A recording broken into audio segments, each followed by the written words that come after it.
Rádio Metropolitana, a nova rádio do Grande Porto para todo o mundo. Vamos então conversar um bocadinho sobre o resultado do Brasil, das eleições no Brasil. Boa tarde, Guilherme. Boa tarde, Nilce. Portanto, já sabemos aquilo que aconteceu no domingo, mas surpreendeu-vos de alguma forma o resultado na prática? Que a mídia social, que o WhatsApp, que o Facebook teve na propagação eleitoral de ambos os candidatos. Pessoas que gastaram 20, 60, 300 milhões de reais, como a Dilma, e não conseguiram se eleger. Guilherme, desculpa interromper.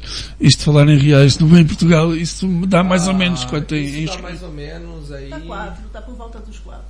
Dá por 4 euros? O euro deu uma queda brusca. Sim, mais ou menos, é só para termos uma ideia. 50 milhões de euros para se eleger senador. E o Meirelles, fora o fundo eleitoral, claro, desembolsou 20 milhões de reais, o equivalente a 4 milhões de euros, para a campanha presidencial. Muito pouco. E conseguiu menos votos que o Cabo Daciolo, que gastou 8 mil reais. O Cabo Daciolo, que é por volta aí de uns 1.500, 2.000 euros, mais ou menos. É evidente que, Nilce, todos nós sabíamos que, enfim, gostes ou não, o resultado foi aquilo esperado. Foi, de uma certa forma foi, porque as sondagens, eu não digo que devemos acreditar nas sondagens, está entendendo? Mas não só as sondagens, pelo movimento em geral, mostrava isso, né? Apesar de que ao finzinho decaiu um bocado, mas foi o suficiente, porque não vamos pôr que ele teve a maioria dos votos, não, tiveram muitos votos nulos e muitos votos em branco. Então, o que aconteceu? Essa diferença com a Haddad foi o suficiente para ele entrar, né? E entrou, estava mais ou menos previsto, assim. Tinha que ter assim, uma surpresa muito grande, algo de muito grave para que isso se convertesse, mas não foi o caso. Mas todos nós nos lembramos da nossa primeira conversa, que estavas, digamos, mais próxima do Haddad, enfim. Exatamente. Tendo em conta as duas... Feito, né? Exato, então, mas... Eu quero é que tudo se resolva, não é? Que tudo seja como ele planeou ser. Eu, particularmente, tenho muita pena da minoria, tá bem? Já estão acontecendo alguns ataques em tribos indígenas e isso me deixa assim muito triste. Sabe que eu, por ser associativa e ter à volta de mim outras associações, então a gente luta muito pela minoria, não é? Então, esse é um ponto muito frágil. Se calhar o principal ponto que me fez ser pronto. Por exclusões de par. Né? Agora, tenho pena. Por um acaso tenho da homofobia. Eu acho que pronto, cada um tem a sua razão de ser e cada um. Mas achas que ele vai ser realmente como não sei, demonstrou? Só depois é que vamos ver. Né? Daqui... Eu não digo ele, tá? Eu não digo ele. Sim, quando os que estão à volta dele. Vão se aproveitar dessa situação, né, que ele colocou. E vão se aproveitar disso. Não estou dizendo que é ele diretamente. Mas pessoas vão se... que estão à volta dele. Hoje bateram em 10 índios, tá bem? Numa tribo. Então não foi ele que mandou fazer isso. Claro, evidente. Não é? Então não se sabe quem foi, mas com certeza pessoas aproveitando da tal desapropriação, essas coisas todas. E está fazendo com que haja aí umas coisas que também eu acho que já era de se esperar. Fora o resto. Guilherme. Bom, a minha análise é um pouco mais técnica, até porque quando nós lemos, na verdade, o plano de governo do Haddad, que na minha opinião é assustador, e ler o plano de governo do Bolsonaro, que na minha opinião deixa de contribuir com alguns fatores que seriam interessantes, tanto no quesito organizacional, quanto no quesito atenção a minorias. Só que eu acho que antes da atenção a minorias, o governo e explicitamente o poder executivo tem que desinflar a máquina pública e parar de gastar dinheiro com questões específicas, porque primeiro você tem que valorizar a igualdade. A partir do momento que você deixa de investir o dinheiro que você tem na educação básica e começa a se preocupar com ideologia de gênero nas escolas, questões que envolvem debate sexual no âmbito infantil, questões que na verdade não eram para ser abordadas e que poderiam ser abordadas sim, de fato, mas a urgência imediata não é essa. E eu acho que esses anseios do povo brasileiro vêm mais em virtude dessa falta de tutela do Estado para questões que são realmente importantes, como a economia. Né? A gente pede direitos, mas não sabe de onde vem o dinheiro para pagar aquilo. E o dinheiro sai dos impostos. E a população já estava super saturada de impostos, estava pagando impostos. O povo estava sofrendo. O clamor do povo foi: desinflem a máquina pública porque vocês estão prestando um serviço pelo qual eu não estou gostando, pelo qual a média geral da população está descontente. E continua, porque o governo PT ainda não acabou. O governo PT vai até o final de 2018. Não é só porque tirou a presidente, que era a exponente maior do cargo executivo do partido, que o governo vai acabar. Não, a legislatura ainda é do PT. A partir de 2019 que vai se notar uma reforma no Congresso, até pelos nomes que entraram, também é interessante a gente ressaltar que o poder executivo não é o principal poder da nossa nação. O principal poder da nossa nação é o poder legislativo. O cargo executivo é aquele que sanciona, de certo, mas as principais reformas vão ser feitas no âmbito do legislativo. É nisso que a gente tem que começar a prestar atenção. Porque o brasileiro médio, se pergunta para ele: me fala o nome de 5 deputados estaduais, me fala o nome de 10 deputados federais. Ele não vai saber dizer. Agora, acho que o problema aqui em Portugal é o mesmo. Também não é por aí. Por isso que agora se percebe essa quebra de essa ruptura que ocorreu em face também das mídias sociais, porque o povo estava na mídia social. O povo não lê Folha de São Paulo, gente. O povo não está assistindo a horários. A Folha de São Paulo é um dos jornais principais do país. Não é? É o jornal mais caro, é o jornal que tem mais visibilidade. Só que não consegue ter a mesma visibilidade da rede social. Por isso que ficou até engraçado. Eu li num jornal argentino, se não me engano. Era a campanha Dona Maria. Chamaram a campanha do Bolsonaro porque colocaram a imagem da Dona Maria propagando, né, naquelas correntes de WhatsApp, propagando a realidade que tecnicamente eu não acredito. Se ocorreu esse fato de pagar as pessoas para reproduzir para reproduzir notícias, está sendo então, pelo TSE. Sim, mas de toda forma, por exemplo, eu recebi do meu grupo de família notícias do PT, e das quais nenhuma era fake news. Então, tudo bem usar o artifício de que existia alguém propagando mensagens, mas utilizar disso para dizer que era fake news é a mesma coisa de falar que o PT não é corrupto. Então a gente estava nesse dilema. O Brasil lutou agora contra a mesmice e a corrupção. Então, se o Jair Bolsonaro foi a segunda face da moeda, paciência, candidatos melhores vão surgir a partir disso. Mas o importante é você jogar a moeda, não deixar do mesmo lado sempre. É isso. Esse é um grande problema, porque não estiveram mais candidatos, está entendendo? Para poder escolher melhor. Eu quero deixar uma coisa clara: eu não sou PT. Tá bem?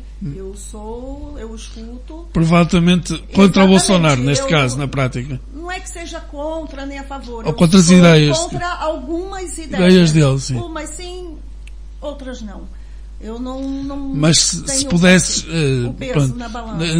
Dá mais para o não, né? Neste caso, mais para o não. Mais para o não. Na prática, com não é? certeza. Sim, assumo. E mais para o não, com toda certeza. E ali era muito complicado, porque não tinha mesmo candidatos. E o povo está desesperado, né? Que é uma solução. E vamos ver se o Bolsonaro vai dar essa resposta que o povo tanto acreditou. E ia torcer para que sim, porque senão, não sei, porque o pessoal fala: se ele não for bom, tem um impeachment. As pessoas já não podem votar com medo de que seja mal, entendeu? Ela tem que votar consciente: não, é ele que eu quero, é ele que... Não é já pensando: se não tiver bem a gente tira. Mas não é por aí. Eu acho que na verdade isso é... Vai estar sempre no impeachment? Não? Eu acho que na verdade isso é primordial para o quadro democrático do Brasil, inclusive. Agora vale o quê? Vale os que ganharam lembrarem que agora ele não é mais a oposição, agora ele é o presidente do Brasil. Cabe a ele também demonstrar para as partes contrárias de que ele é o presidente de todos e não o presidente da maioria. E a questão é essa. A questão não é você se fixar naquilo que pode ou não ocorrer. A questão é que o poder tem que estar nas mãos do povo e para o povo. E quem vai exercer isso é um governante. Ele é um cara que vai estar ali temporariamente. Ele não é presidente, ele está presidente. Então é um cargo que é temporário. Nós não vamos atribuir. Vai ter o tempo dele. E uma coisa que é importante a gente notar, que principalmente nos planos de governo Haddad e Ciro Gomes, existia um enaltecimento do presidente, da figura do presidente, colocando-se mais poderes aí no âmbito do poder executivo, que já é super poderoso para fazer indicações de cargos como ministros e ministros da STF. Então é ruim, e isso acontece em todas as ditaduras mundo afora, um enaltecimento da figura e um apoderamento dessa figura do presidente como se fosse uma figura hegemônica, como se só o presidente decidisse sobre o futuro do país. O presidente é uma das figuras que contribui para que isso aconteça. O plano dele, então ele vai dar as coordenadas. Sim, e na verdade o que acontece é que o Congresso brasileiro agora é um Congresso misto. Antes era um Congresso hegemonicamente de esquerda. Apesar de que nós percebemos que as bancadas ali, principalmente a bancada do centro, que foi a que diminuiu, porque a bancada do PT ainda está grande, está com 51 deputados, 51 a 56 deputados. Eu acho que a corrupção não é só por causa do PT, não. Não. Eu nem sou PT. A corrupção ela já vem de muitos outros partidos. Sim. Tá entendendo? Mas se nós percebermos qual é a realidade... A bomba foi colocada agora, ultimamente. E calhou de ser o PT, podia ser PMDB, podia ser qualquer outro partido. Né? E isso, a corrupção, ela está ativa em qualquer partido.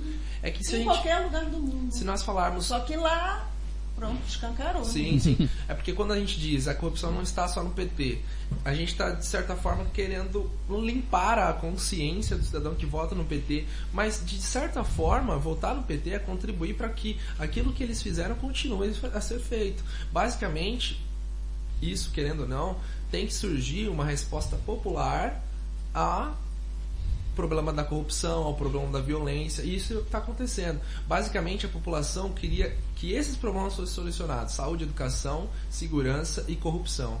Pronto. E quem falou disso durante a campanha Quer dizer, conseguiu quem falou, dominar. porque o Bolsonaro não falou, né? Não, ele falou sobre... Falou menos do que ele deveria ter falado. Ele falou sobre isso diferente de... Por exemplo, eu dava risada quando o Haddad falava de corrupção. Eu falei, poxa, ele tá com tantos processos em cima dele, corrupção, assim, lavagem de dinheiro, caixa 2. O Bolsonaro colocou um ministro que ele também fez ele também está sendo investigado de uma corrupção no Odebrecht. Então, como é que isso pode justificar? Não, isso é engraçado, sabe por quê? Ele luta contra a corrupção, mas ele está com processo no Odebrecht por corrupção. Sim, e esse processo é até engraçado, porque o prazo dele é de 14 anos, que é um crime previsto... contraditório. Não, então, é um crime prescrito em 10 anos. Se o prazo desse processo foi há 14 anos atrás, e o Ministério Público veio abrir, ele quer instaurar um inquérito.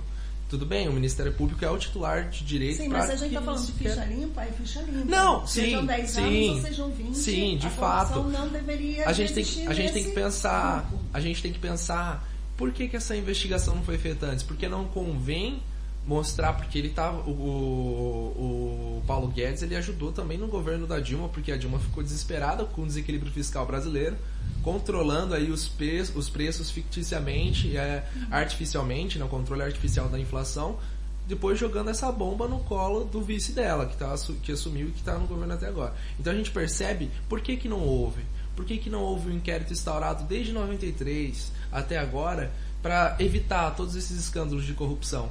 Porque quando você pensa na figura de um presidente, isso é uma questão emblemática, até os americanos têm uma cultura melhor quanto a isso, você pergunta para um presidente qual que é a qualidade que um presidente tem que ter. Aí, por exemplo, o Lula fala governabilidade. E aí o presidente eleito, o presidente Bolsonaro fala honestidade. Então você percebe que governabilidade, então você olha para trás e vê o mensalão, você vê o petrolão, você vê escândalos de corrupção que vêm em pró a aquilo que ele chama de governabilidade. Também concordo. Agora nós temos que fazer uma releitura do passado e pensar o que o Bolsonaro quer com honestidade. Ele quer que o povo fique em cima dele? Então essa é a resposta democrática que o povo tem que dar. Então, se for para impeachment, pressão popular na rua, não cumpriu o que fez, mas olha, se o desviou, Temer não saiu. tira. Não, isso é uma coisa muito errada, porque no livro, eu sou estudante de direito, no livro do Michel Temer, e isso aqui eu deixo claro para todo mundo ver, no livro do Michel Temer ele tem a tese do direito constitucional do Instituto do Impeachment e fala lá explicitamente que não só o presidente, mas também o vice, ou seja, a chapa tem que ser cassada, o impeachment tem que ser dos dois. E aí, no prazo lá de tantos dias, uma nova eleição tem que ser feita. E engraçado que quando a Janaína, se eu não me engano, a Janaína, que foi levar a petição do impeachment para protocolar na Câmara, ela citou como um dos doutrinadores o próprio Michel Temer. E isso foi levado a cabo. Só que quando chegou lá, o que aconteceu? Lewandowski, toda aquela galera que foi indicada pelo mesmo partido, né? O simples fato dele ter repartido aí o julgamento e não ter cassado os direitos políticos da Dilma foi por si só uma aberração constitucional, porque o STF no Brasil, e isso é uma quebra de paradigmas que tem que acontecer, a próxima quebra de paradigmas que tem que acontecer no Brasil é no Poder Judiciário, porque é a instituição, querendo ou não, que tem que esboçar a maior credibilidade no país e que tem um ministro da Suprema Corte rasgando a Constituição em pleno processo democrático, se assim a gente pode chamar. E a Constituição, ela vai ser revista, que ele já disse que vai? Bom, a Constituição tinha que ser revista desde o momento que ela foi outorgada, né? Publicada, perdão. E aí o que acontece? Rever a Constituição é uma coisa boa, a gente tem que fazer isso sempre. Revisões constitucionais são ótimas. Evolui o direito muito mais do que esperar o tempo acontecer, né? Isso. Agora, por exemplo, a proposta do candidato Haddad era refazer uma Assembleia Constituinte, ou seja, isso significa que ele queria fazer uma nova Constituição, e aí você percebe que esse projeto de empoderar mais cargos do Executivo vinha em consonância com esse instinto, com essa vontade de mudar a Constituição, porque simplesmente as normas que nós temos no Brasil não condizem mais com o povo brasileiro. A Constituição, muito provavelmente, não estou dizendo que toda ela, mas muito provavelmente tem alguns temas ali que são tratados que são ultrapassados e acabam prejudicando o povo brasileiro. Por isso que ela tem que ser revista. Sim, se for bem revista. Sim. Aí de novo, é o legislativo, não é o executivo que faz. Tem que ser bem revista. Tem que né? ser 3/5 né? 3/5 dos dois turnos. Eu acho que isto dá para um terceiro debate. Não sabemos muito bem como, não sei se... Sim. Mas Isto... eu acredito que assim, para a economia foi ótimo o PT não ter ganhado. A gente percebe que o dólar teve a maior queda. O dólar caiu mais que a Torre Gêmeas, desculpe a piada infame, mas é isso aí, porque no quadro que estava chegando, a nossa moeda ia ser o quê? Ia ser uma rúpia, uma moeda da Índia. O real, a economia brasileira estava se sujeitando a isso. Não pode ser. Sim, a partir de janeiro vamos ver. E a partir de 2021 ainda, porque quem está esperando que o Bolsonaro promova milagres econômicos pode tirar o cavalo da chuva, porque a dívida pública vai até 2021 com juros e tudo mais. A grande questão é assim, a gente vê 78% do PIB brasileiro indo para pagar contas do Estado. E o Brasil não tem, por exemplo, uma União Europeia. Aqui em Portugal a dívida está em 126 e o país ainda está estável. 126% do PIB português. Né? Mas isso é controle. Não é que é controle. É que é subsídio. Alguém que está ali, por exemplo, a Alemanha, Bruxelas, está ali para controlar. Exato. Por mais que haja alguns reboliços. E mesmo assim sabe Deus, não é? E mesmo assim sabe Deus. Sim, se nós olharmos para o Brasil e olharmos para o real é uma moeda continental, porque são 27 estados. Aqui a União Europeia também. Então ali, gente, é uma economia que tem tudo para dar certo. A gente tem muitos elementos que são favoráveis. Não dá, mas a gente tem coisas estratégicas que nem a Europa tem. 1/3 da soja mundial, um dos principais commodities do mundo, é produzido pelo Brasil. Não se consegue fazer assim, não se consegue. Acho que o brasileiro ele tinha que estudar mais, tinha que ter mais oportunidade. O povo brasileiro está muito ignorante isso prejudica ele próprio. Acho que tem que ter mais oportunidades para o povo que tem menos oportunidade, entendeu? Eu também concordo, porque, por exemplo, a gente olha para os quadros lá das universidades públicas, quem está na universidade pública não é aquela pessoa que tem realmente a necessidade de ter um ensino gratuito. E tem que se quebrar também o preconceito, Nossa. né? Do pobre, o preconceito do pobre. Porque o pobre não pode estudar numa universidade. Olha o meu caso. Olha o meu caso. Eu estudo uma excelente universidade, diga-se de passagem, um abraço pro pessoal da Toledo que está ouvindo aí. É uma excelente universidade particular, por um programa público, e cheguei a uma das melhores universidades do mundo. E quem fez esse programa? Eu vou falar pra você quem fez. Milton Friedman. Milton Friedman, Escola de Chicago.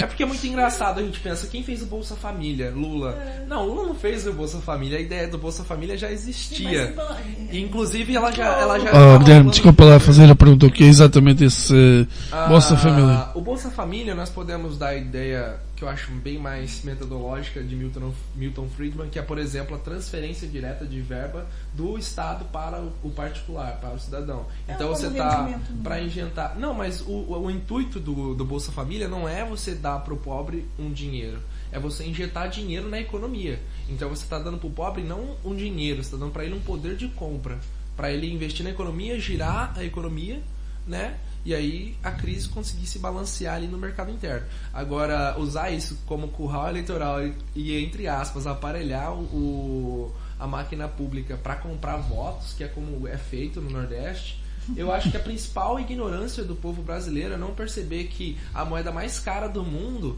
acontece de 2 em 2 anos no Brasil. Porque você pode pedir 1 milhão de reais pelo seu voto. Porque os políticos vão pensar 2 vezes, falar, cara, putz, é uma família a mais. Porque é realmente assim que funciona. Entendeu? Não nos estados como o nosso, São Paulo, Rio de Janeiro. Os estados mais pobres. São estados que não têm informação, eles não sabem como aquilo vai repercutir na vida deles. Então, junta esses colocar uma pessoa corrupta, sim, basicamente ele está colocando uma pessoa que vai decidir o futuro dele, só que ele não tem essa visão futurística. Para ele, a necessidade da fome, que é mais imediata, bate na porta e ele acaba aceitando.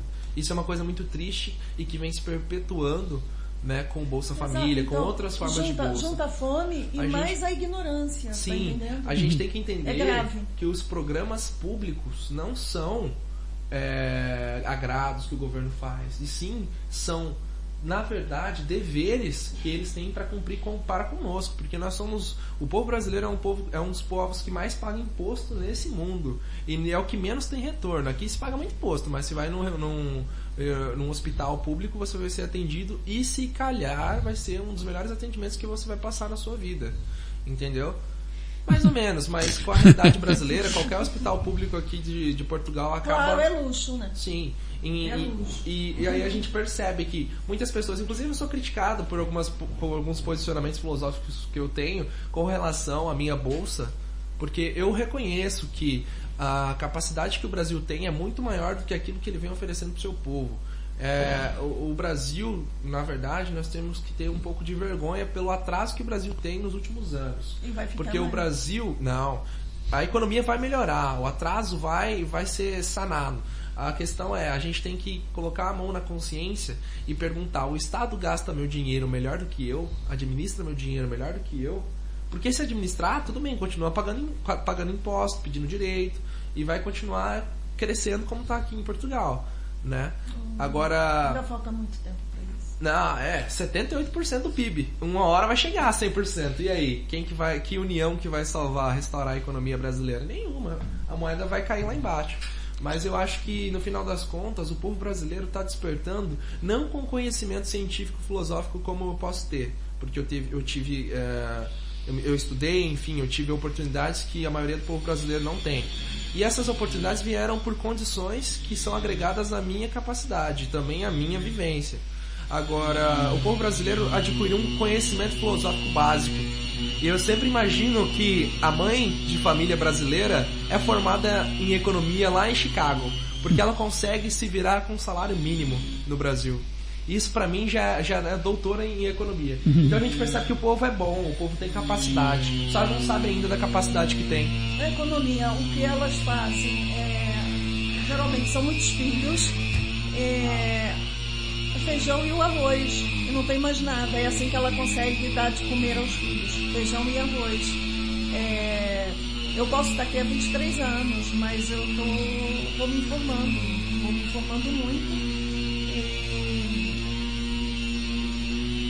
Panelas vazias, frigoríficos vazios, vizinhos a darem alguma coisa para os filhos comerem. Exatamente. E é assim que vão sobrevivendo. É assim que funciona. Essa é a distribuição de igualdade que é prevista historicamente pelos partidos de esquerda. Eles distribuem miséria, como está acontecendo na Venezuela, distribuição de carne podre para a população não morrer de fome. E aí a gente tem que se compadecer dos nossos irmãos latinos e perceberem que a escolha que eles fez não os condena a uma eternidade de sofrimento. É assim, o futuro dirá, né? Sim, como tem dito. Na verdade, eu acredito que o povo brasileiro agora não é que vai virar o povo mais desenvolvido do mundo. Está longe de ser um povo americano. A cultura nossa um dia é capaz de nos levar até lá. A grande questão é, nós estamos preparados para suportar as decisões democráticas do nosso Brasil, ou nós vamos fazer aquilo que nós acusamos as pessoas de fazer? A gente vai ser antidemocrático, a gente vai tentar quebrar o sistema de alguma forma e implantar aí uma das coisas que é mais temível aí no Brasil, que é realmente uma ditadura aí, entre aspas, popular, porque começa assim e acaba com o modelo que a gente tem ali do lado. Então, querendo ou não, o Brasil tem um passo muito grande aí para dar, mas ele tem o amparo, né, que todo país emergente tem. Ele só tem a crescer, né? O Brasil não pode mais encolher, o PIB brasileiro não pode mais encolher. Essa que é a verdade. A economia brasileira agora você tem que estabilizar e voltar a crescer. Cresce 1% ao ano, o Chile do lado cresce 5, 6% ao ano. E é um país menor que o estado do, sei lá, Amapá, se for para esticar o Amapá. Se calhar o problema está aí, por ser muito grande. Também, como eu disse, a gente tem que pensar que o Brasil, a economia brasileira vai além de um país. E é sobre isso que a minha pesquisa que eu vim aqui fazer em Portugal fala. Eu penso que o Brasil deveria ter um modelo de federalismo comunitário, misturar um pouco das ideias e tentar tirar o modelo só nosso. Porque o modelo que é imposto na garganta dos brasileiros de federalismo americano, que depois se desconfigurou e virou federalismo à moda brasileira, é desorganizado e é falho. Então a gente não consegue organizar os estados de uma maneira estratégica para proporcionar um igual desenvolvimento para todos. Porque as indústrias estão no sul e sudeste. No norte e nordeste você tem seca, isso, aquilo. Como que você vê a mesma condição em outros lados do mundo dando certo?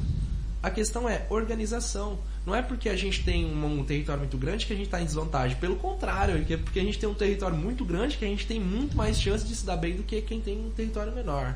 A questão é, o povo não vai saber... gestão, até inclusive uma gestão dos próprios estados. Não é? Sim, é por porque isso. Foi decretado Exatamente. Já a falência no Rio de Janeiro, pelo amor de Exatamente. Deus, falência no Rio de Janeiro. O que tem que acontecer é igual foi proposto pelo Paulo Guedes, é uma revisão aí do Pacto Federativo, é direcionar os recursos públicos para as prefeituras, para o governo estadual, que realmente é um arrecadador de impostos. A União tem que se preocupar com questões constitucionais e de desigualdade entre os estados. E não tem que se preocupar com a administração de cada um deles, porque aí é igual aquela frase que eu insisto em repetir: o Estado sempre vai ser um medíocre prestador de serviço. Então, quando você leva o Estado ao âmbito da União, vai ser ridículo o que ele vai fazer. Ele vai gerar burocracia, vai gerar mais gastos, mais cargos, mais isso, mais aquilo, e não vai sanar o problema. Então, a gente tem que ter, primeiramente, agora nessa primeira etapa de adaptação e transição, nós temos que ter pré-definido o que a gente quer para governar o Brasil. Do que a gente precisa? A gente precisa de um ministério, de uma secretaria do quê? O brasileiro não sabe o tamanho do Estado que ele tem. Você olha o tanto de secretarias que tem, que o Brasil tem, e dentro de um só ministério, olha o tanto de ministérios que nós temos, é impensável, é descabido, é desmoderado. Sim, também é. Isso serve para quê? Para propagar a corrupção. Então tem que ser diminuído, o tamanho do Estado tem que ser diminuído. O Estado brasileiro não pode ser maior que o seu povo. Nenhum Estado é maior que o povo. O que acontece? O povo tem que se preocupar com as relações interpessoais e o Estado vem para fazê-las cumprir. E vem também para trazer o básico da situação. É que não cumpre-se. Esse é Não. o problema. Por exemplo, na justiça, como nós dois fechamos aqui em Portugal, nós dois vamos fechar um contrato. O Estado português não vai se preocupar com aquela regulamentação, como é no Estado brasileiro. O Estado português vai se preocupar com o cumprimento desse contrato, porque foi um negócio que nós dois, particulares, no auge da nossa liberdade, resolvemos fazer. Então, se eu dei a minha palavra, você deu a sua palavra, quem vai fazer cumprir vai ser o Estado. Não é o Estado regular a relação toda, são os particulares.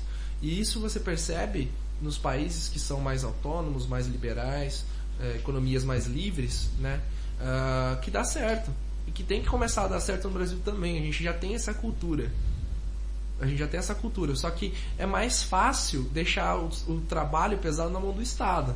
Só que aí você vai acabar pagando por isso. O brasileiro não percebe o potencial que tem, porque o brasileiro é um exímio pagador de impostos. E quem paga impostos é rico. Significa dizer que o quê? Que a população brasileira tem um potencial para enriquecer. Só tem que prestar atenção no que está pagando, no serviço que está recebendo.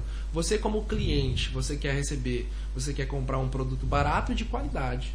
Ou você quer um produto porcaria mais barato, ou você quer um produto melhor e mais caro. Mas não, como, por exemplo, ainda não tenho condições financeiras de lidar com o mais caro, prefiro um que seja bom e seja barato. É isso que o Estado e que o povo brasileiro tem que ter em mente, né? O governo vem para revitalizar isso. A quebra do paradigma é realmente nessa questão, na questão de que o povo brasileiro agora vai ter prioridades em mente, chega de desperdiçar dinheiro com aquilo que não é prioridade eminente.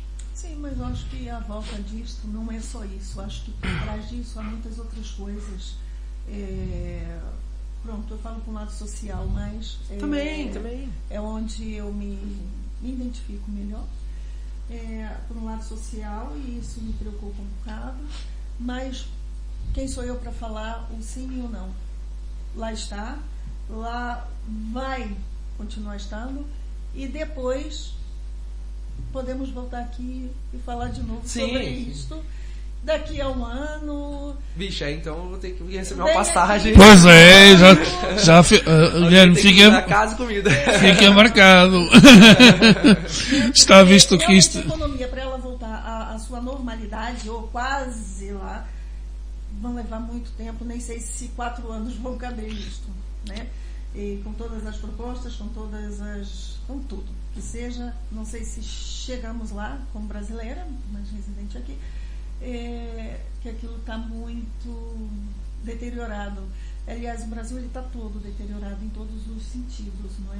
E pronto, se ele começa por uma parte da economia, pronto, ele vai ver aquilo porque foi o ministro de confiança, porque ele também diz que o ministro é que tem que falar, não ele, né? Então, sim. Exatamente então, isso. Eu acho que na verdade. Social, o que me preocupa é o social. Não se preocupe, a Constituição está ali. Tá como ali, eu disse, o presidente ele não mexe na Constituição. Eu acho que não vai ser muito bom para a sociedade, para algumas camadas e pronto. Para as mais privilegiadas, eu acho. Não, para as menos, olha, ao contrário. É porque, por exemplo, quando você pensa... e eu sou um exemplo disso, quando você pensa em um estudante universitário, logo você vai associar a ideia de que é uma pessoa, um estudante universitário de escola pública. Vai associar a ideia que é uma pessoa que não consegue pagar aquilo, né, que não consegue pagar na iniciativa privada e vai para o público porque tem o direito de exercer aí, de cursar ensino público e de qualidade, porque as melhores faculdades do Brasil continuam sendo com rendimento e tudo mais as faculdades públicas. Agora a grande questão é a seguinte: a gente fala em preferenciar aqueles que são mais carentes, mas você não percebe que aquilo lá é financiado por eles. Então você não tem que preferenciar, né? Não tem que dar um espacinho para as pessoas mais carentes tomarem posse daquilo que é delas por direito. Você tem que, por outro lado, você tem que cobrar aquilo de quem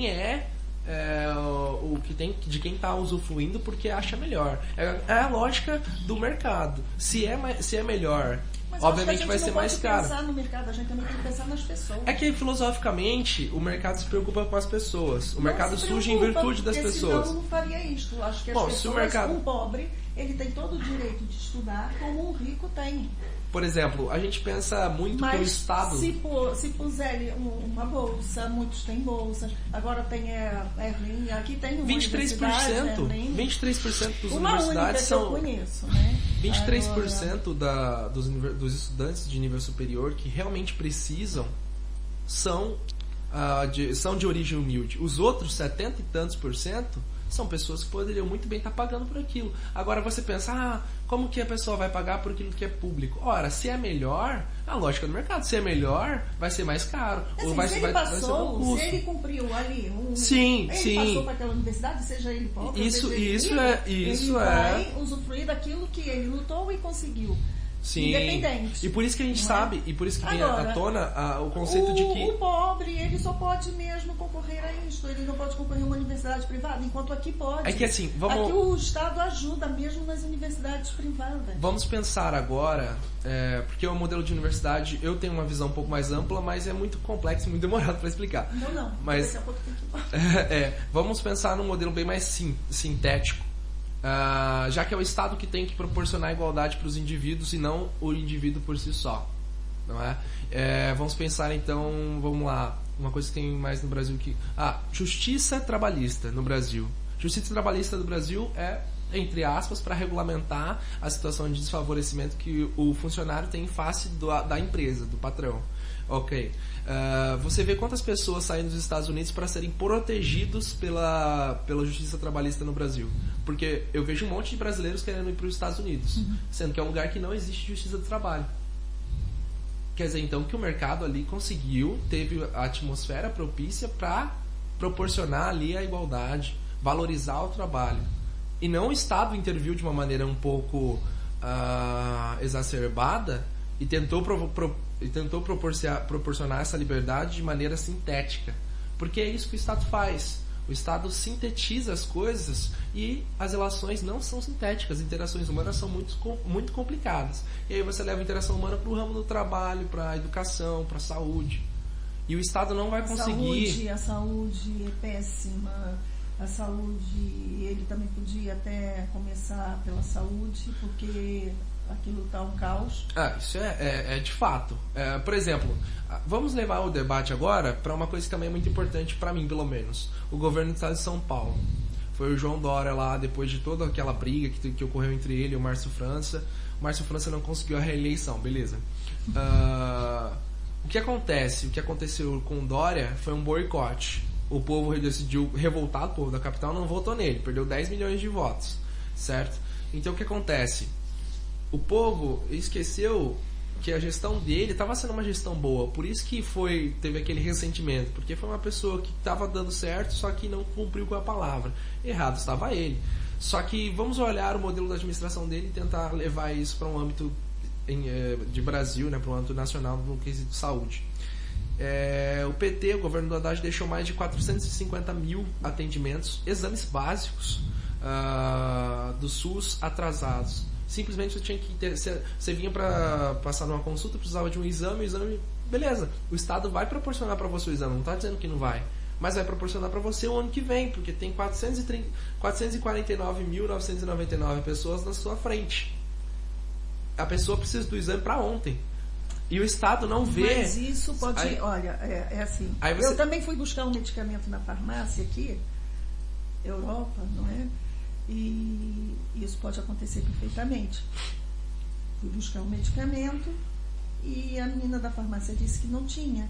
Mas eu sei lhe dizer quantas pessoas estão à frente à espera do medicamento. Exatamente. E eu, sim, 75. E eu, pronto, então, ok. Exatamente. Quer que o que se não, faz? Não quero.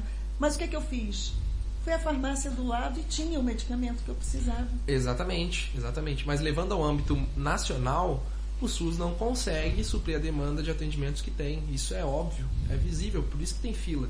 Mas o que eu quero levar para o debate não é isso. O que eu quero levar para o debate é simplesmente assumir que a ineficiência do Estado em face da iniciativa privada é abismal.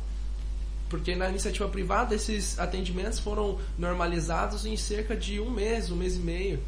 Mas de isso governo do cara. é falho, porque são muitas pessoas. São muitas, e porque não tem os equipamentos. Mas isso acontece, aqui também tem acontece. médicos. Aqui também acontece, pessoas na fila à espera de serem operadas nos hospitais públicos. Isso acontece. É que se a gente pensar Uma em Portugal é menor que ela São veio Paulo. nos procurar porque ela tem um problema, uma pedra gigantesca no rim, e está num determinado hospital, não interessa, e não consegue ser operada. Depois, já foi mandada uma carta para 2 outros hospitais, e os outros 2 hospitais também não operam. Não tem hipótese. Ela está esperando a terceira carta, tipo uma carta convite, Sim, já. qualquer coisa assim, não é? Para ir no terceiro hospital, para ver, porque tem que ir em 3. Se não conseguir, aí ela vai transferir aqui dentro do Porto de um hospital para um outro, só assim. Antes tem que passar por essas 3 negas para poder transferir de um hospital para o outro dentro da cidade, né? Quer dizer, as problemáticas existem onde eu quero chegar, em qualquer lugar. É que não aqui é diferente, Só o que sistema lá aqui é é diferente. muito maior, porque é Uma dimensão em número, muito maior. né? Em tamanho, a gente está falando em tamanho um pouco pequeno. Mas problemas, isso sempre vão existir. Claro que lá, o que Lá o que se organiza me deixa, de uma maneira diferente. Exato, o que me deixa assim, aqueles doentes no chão, pessoas, eles não dão atenção, as pessoas morrem assim estupidamente, mandam pessoas gravemente doentes, volta para casa, e as pessoas voltam e vão e vêm e voltam e morrem, né? E isso tinha que ser, aqui não, aqui é tratado nesse sentido. Agora, isso deveria, uma urgência, né? Uma urgência Sim. falha demais. É como eu disse, a organização aqui é diferente. Aqui não, o aqui Estado se funciona. organiza de uma maneira diferente a ponto de suprir as demandas que ele precisa. Já deu para ver que isto dava uma conversa para o resto da tarde, e de qualquer forma são 15 horas e 46 minutos. Guilherme, daqui a um ano, olha, vais ter que, como vocês dizem, vais ter que te virar e vais ter que fazer um ano, quando tiver a fazer um ano, Estarei ansiosa. portanto, olha, já sabes, tens uma tarefa daqui a um ano para Nem que seja por telemóvel. o telemóvel, WhatsApp. WhatsApp. Videoconferência. Não, mas o ideal é arranjares uma viagem para vires cá. Claro que sabemos que não é muito fácil. É um projeto futuro também. Quem sabe, não é? Sim. Portanto, fica o desafio daqui a um ano. É que a gente pode De falar alguma muita forma. coisa, né? Mas a gente só pode falar depois da prática. Muito bem, e por isso é que daqui a um ano, Análise e suposições. daqui a um ano, de certeza já poderemos Só ter uma depois da ideia prática melhor, é que a coisa para melhor vai- ou para pior, isso depois logo se vê. Logo se E, portanto, olhem, mais uma vez, obrigado pela vossa disponibilidade. Obrigada. A casa é vossa. Guilherme, mesmo todos do outro lado do Atlântico, dá um alô para este lado. Pode deixar. E como nós costumamos dizer depois da eleição, se ele não cumprir com o que foi dito, vai sair também. Mas nessa. Pois vocês têm lá o Vamos impeachment, mudar não é? a Que Ele vai aqui- tirar o impeachment. Vamos que nós aqui em Portugal não temos, não é? Não existe essa figura Exato. na lei. Também ser retirado. Aquele se demite, né? É mais formal. É menos Não há essa tradição. Povão, né? Metropolitana, a rádio feita a pensar em si.